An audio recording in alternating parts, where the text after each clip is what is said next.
Hello, hello, and welcome to the Gonzo Experience Podcast. I am David Gonzo Mamano with another fantastic episode as we do every Wednesday morning for almost 6 years. Crazy, loving it that I have on the show.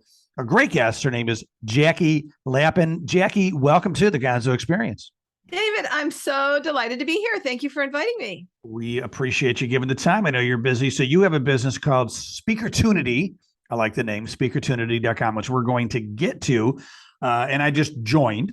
But, essentially for any business owners, anybody really that wants to get more speaking gigs, you have developed an incredible resource where every month you provide updated conferences, and it's all organized nicely by lists and subcategories. So I could put in, business subcategories within business and find events, conferences, et cetera, that are looking for speakers. And then I can email them, I can call them, and I could pitch myself if I want to be a speaker. So we're going to get to all that, which is super exciting. And I wanted to say that up front because anybody listening that is thinking about becoming a professional speaker, or maybe they are a professional speaker, this is how you get gigs, right? This didn't exist, 5, 10, 15 years ago, whatever. You had to, just roll up your sleeves and look for these events yourself, get a speaker bureau, et cetera. It's a done for you, like go get them list, right? So thank you for inventing that. We appreciate that, Jackie. Thank you. But Jackie, let's get back to you when you were just a budding entrepreneur. How did that happen? How did you get into this whole world of entrepreneurship and helping people get speaking gigs? Well, funny you should say budding. My career goes back to the point when I'm 11 years old. And I'm kind of like at loose ends because my peer group, we moved to a new area that nobody wanted anything to do with us because we were newcomers. You ever experienced something like that? Absolutely. So I needed to have something that was my very own. And I love the Los Angeles Dodgers and I love writing. And I decided at 11 that I was going to be a sports writer. And there were no women sports writers then. So I believe that success is the best revenge. And at 20, I was at the Detroit Free Press. 21, I was at the Associated Press and the front pages of the LA Times. And 22, I was at the Washington Post. Now, I segued into the public relations business, but being the budding entrepreneur that I am or was at a young age, I wasn't even 30 yet. I said, I want to start a sports and special events and cable TV PR agency. And I'm happy to say it became one of the 2 top ones in the United States with a world-class client list. Toyota Motorsports, Golf Channel, the National Hockey League, Top Rank Boxing, Ice Capades, Harlem Globetrotters. And the last thing I did was launch the worldwide poker phenomenon with the World Poker Tour. So I played in a big sandbox for a really long time. And I did that for 20 years, drove that company. And then I wrote 2 books in personal growth, and that when I finished with them, I realized the media had changed and my heart lay with people that were making the world a better place. So I thought to myself, here's where I really want to concentrate. I want to support those people. So I began doing radio podcast tours where I introduce authors and leaders to 9,000 radio shows and podcasts with a minimum guarantee of 30 interviews. Now, we still do that under my Conscious Media Relations brand. But about I guess about 7 or 8 years ago, some of them came to me and said, can you book me for speaking gigs? And we said, I don't want to do that, but we know where they are. So why don't we just tell you? And that's when SpeakerTunity was born. And we started building individual products and resources that would save leaders all the time of having to go find them themselves. And Conference Connections is just the most recent culmination of all the work that we've been doing. But so my journey has been, I don't like working for other people. I have only worked for other people 4 years in my entire career. And I love the world of running the show, being your own entrepreneur, building a team and having people to support you, team with you, and carry out your visions. Yeah, it's funny. Well, thank you for that. I appreciate that. And, I find that a lot of people that are entrepreneurs, they when they did have a job, they liked their boss, but they just like hated having a boss, right? Like I remember when I was in radio in the 90s, like nice guy. Actually, I worked for some nice women, some nice men back in radio sales. Liked them all. but I hated having a boss. It was like this inner burning fire. Like I had to get out and do my own thing. And, people, back then this was the mid 90s. People would say, oh, you're a control freak. And I'm like, I don't know if I'm a control freak, but yes, I do want to be in control of the experience, of the product, of the workplace culture, of like who I get to work with, both clients and employees, right? Like, so in that respect, I guess I'm a control freak. Do I control the company like like I'm a miser? No, certainly want to get engaged employees to, be creative and help drive the creativity and the sales. But yes, I do want control of the other stuff, right? I find that to be true with a lot of entrepreneurs. Like they need to put their fingerprint on the world, and they don't want to be wasting their energy for someone else's company. Well, and I think I came by it honestly. I got the gene from my father. And so, I listened to him at his knee, building his own business, and it instilled on me. I've always been, I guess I call myself a serial pioneer. I've always seen a vision that other people don't see. I've seen an opportunity where other people don't go, and you can't do that when you work for other people. If my inclination is, okay, somebody says, okay, we need this, or would it be great to have this? I'd say, okay, let me go create that. Well, you can't do that in a corporate setting. So I am driven by I say I follow God's breadcrumbs, by the messages, the direction, the void in the marketplace that I listen to and hear and follow. I like that. God's breadcrumbs and serial pioneer. I like that. I call myself sometimes a batshit crazy serial entrepreneur, but that's me, right? My problem is, I don't know if it's the ADHD kicking in, but I just have too many ideas, right? Yeah. And then I find myself doing like 10 things. And I'm like, okay, we need to prune that rose bush and focus, right? Does it happen to you too? Oh yeah, well, and if you go over to SpeakerTunity, you're going to see how my brain works. We've got tons of products, and then we realized that this was overwhelming to people. So why don't we just put into a membership program? So we did that, but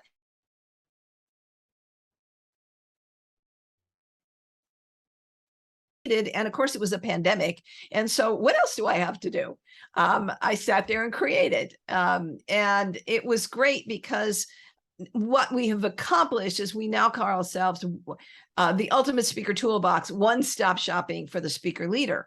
And so if you want podcasts, we've got that. If you want virtual summits, we've got that. If you want to talk on TEDx's, we've got that. If you want to talk on virtual networking, if you want regional directories, if you want niche specialty directories, we've done the whole gamut so that you can just find what you need specifically for where it is. And then we figured out, okay, so people didn't always know how to book themselves. So we'll give you training videos. And we don't know, what about the tools? Well, we'll do your speaker one sheet. We'll help you with your slides. We'll help you with your speaker phone, all the design factors for you.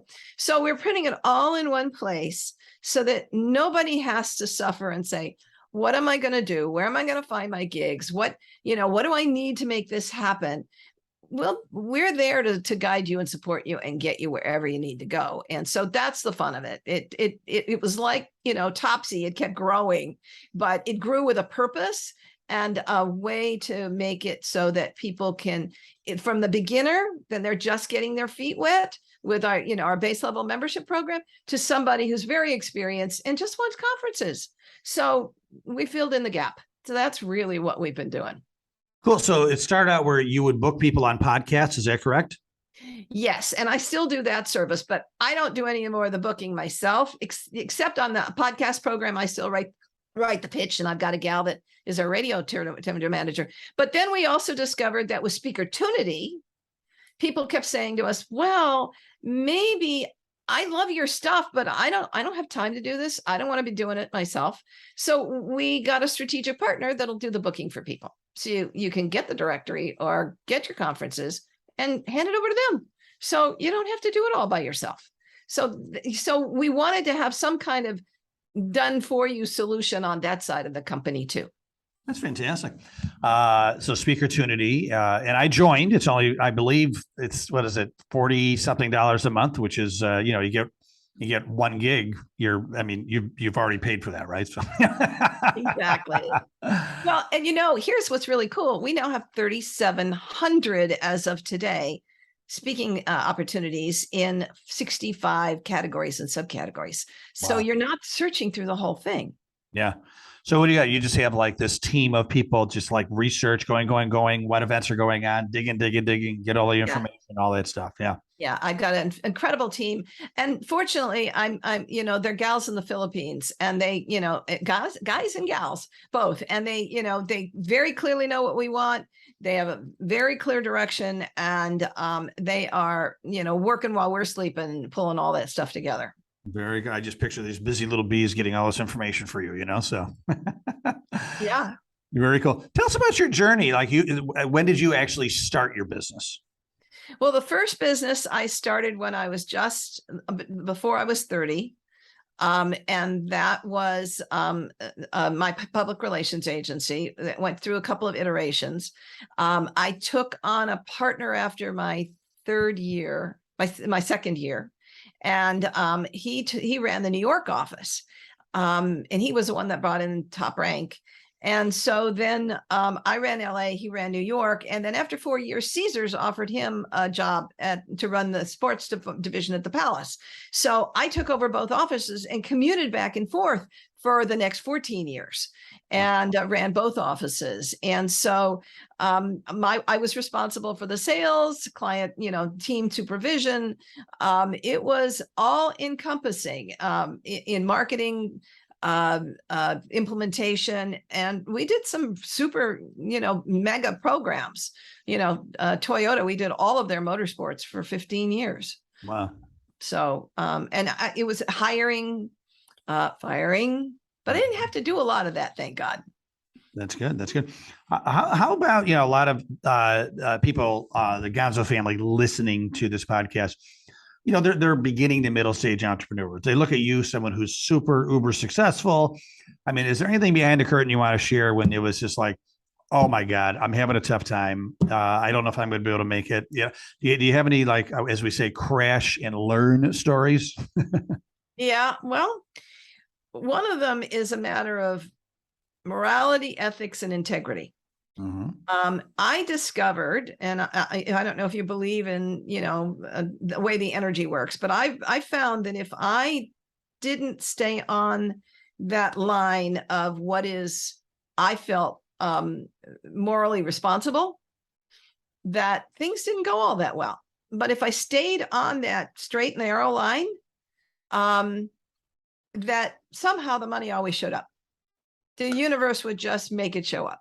Mm-hmm. So I believe fully that if you stay in integrity, try to do the right thing, try to treat people with kindness and compassion, and that was one of my other lessons, that the things will work themselves out, and you'll get a great reputation, and people will want to do business with you.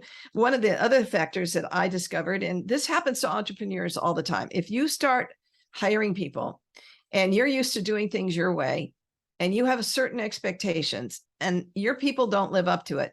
Some of us, as you said, with the old days, we're called control freaks, can get a little bit irritated, let me just say. And I found myself not being nearly as kind and compassionate as I should have been. My team knew that I loved them. They loved me, but I was a yeller. I would get emotionally involved and upset and react and all of that. And I learned the hard way that there's a better way to treat people. And if you are conscious and kind and thoughtful, and if you approach people from the standpoint of, okay, so how can we make this work? And if you're thinking in your mind, what can I say that will make them want to help me, as opposed to tell them and demand of them, they will always step up to the plate. Love that. No, thanks for sharing that. I do appreciate it. And, and sometimes we get out of integrity and character, not on purpose. We find ourselves, doing whatever it takes for quote unquote success, when we're like mired swimming for our life and business. And then you realize, like, maybe that wasn't the best way to do it. Right. And then, then you go forward saying there's a better way to do it. And as you said, as you take that path, ultimately, wow, thank you, universe. Thank you, God, for like showing up with that, $50,000 order. Perfect timing, right? Exactly. Jackie, question for, people that are, just starting out in the business of speaking, right? What, tips and strategies do you have for them to kind of get that flywheel turning little by little? Well, the first thing is, if you are intimidated, then let me give you this piece of advice.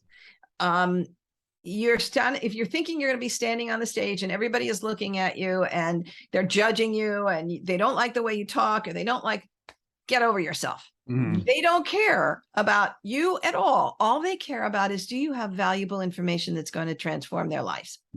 And if you can stand behind that stage, take a big deep breath and think to myself, I'm in service to these people. They need what I have. I can give them something that's going to change their lives. I swear, when you walk out on that stage, those butterflies are going to be gone. So that's item number one. Number two,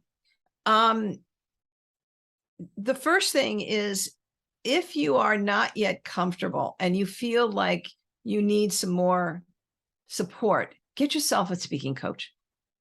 It's really important. There's some great speaker trainers out there, and they'll help you with everything from the development of your presentation to your stage presence to your selling ability, which is something obviously you can do, and from stage, and then and how to basically take it from there off the stage. The next thing I would tell you is, don't come into it thinking, oh, I'm coming in to get paid to speak. First of all, you're going to starve to death. Because there are very few and very limited paid speaking engagements, and you have to have a track record for them to even want you. Come in with an ability to speak and enroll from the stage. Come in with an offer you can make that people will find irresistible, and you give them value in teaching in the first part of your presentation. And then the next stage of that presentation is say, was that helpful? Would you like something more? Would you like to go to the next level? Let me show you how you can do that. And then let me be your guide. And then you present what it is. And lots of people are scared because they say, well, I don't like to feel salesy. Because you don't need to feel salesy. You're simply making an invitation. You're simply extending an offer to support people on their next evolution level of their evolution. And if you can approach it from that standpoint, then you will attract clients. Speaker bookers are going to want you. You need to make sure that the content is valuable. It is not just a sales pitch. And if you come from that standpoint, you're going to get booked in all the places you want to be booked. I love that. You're don't think of it as salesy. Think of it as like you're here to help. You have something that can help them, and you just really want to help them, right? I mean, it's like that. So that's a great way. And that, and great, outstanding salespeople. I don't think they're viewed as quote unquote salespeople. They're viewed as like, wow, Jackie's, she's actually a friend. She's a resource. She's helping me grow my business. It's almost like you become like a necessary tool in their toolbox. Saleswoman, like, oh my God, without Jackie, like, I don't know what I would do. Like those are good quote unquote salespeople, right? And you know what? They're going to become your salespeople. They'll become your advocates when you're starting to build a relationship. Now, the other thing that I was going to mention is, not everybody's going to let you make an offer from the stage. And so the next thing you need to have in your toolbox is a great lead magnet, something you can offer from the stage that's free, that they're going to enroll in on your website or on a text message from the phone, that will get them into your community. And then you can start the relationship with them. Once they're in your email, once they're, you can contact them, then you can actually begin the process that they're going to get familiar with you. You can nurture them in your email list. You can make phone calls to them. You can invite them to, open presentation, open masterminds, whatever it might be, that then you can make the offer. Yeah, that's fantastic. So Jackie, this is great stuff. And people do want to, get in touch with you, learn more about SpeakerTunity and everything else that you do. What's the best way to do that? They can come. You can come on over to SpeakerTunity, wander around, reach me at Jackie@SpeakerTunity.com. You can set up meetings with me or Kelly O'Hara, who is our speaker relations director. Either one of us, and Kelly will walk you through all the resources we have over there. She's just fantastic. And we have a little bot on the page, so you got any questions, we'll answer them there for you too. And the other thing I was going to offer, David, I don't know if we were just talking about lead magnets. Yeah. Now, whatever kinds of stage you're on, you need a great lead magnet. But most people think that a lead magnet is just possibly an ebook, or maybe have a meeting with me, have a consultation with me. But there are actually 44 ways to seduce your client from stage, podcast, radio shows, virtual network, and virtually summits. So if you go to speakertunity.com/seduce, you can grab that. You'll see what I'm talking about, a lead magnet. And you can learn about 44 different kinds of lead magnets that is going to entice your next client. Nice. I'm remembering the days in high school, you would say chick magnet, but now we're seducing with a lead magnet, right? So exactly. And also, Gonzo family, if you want a personal introduction, I would be happy to do that with Jackie. Just throw me an email, david@davidmamano.com. You were talking about speaker coaches. I also want to give a shout out to my speaker coach, Suzanne Evans, and her team, because that's how we met. Yes. I met her through your program, and she's a lot of great speaker coaches out there.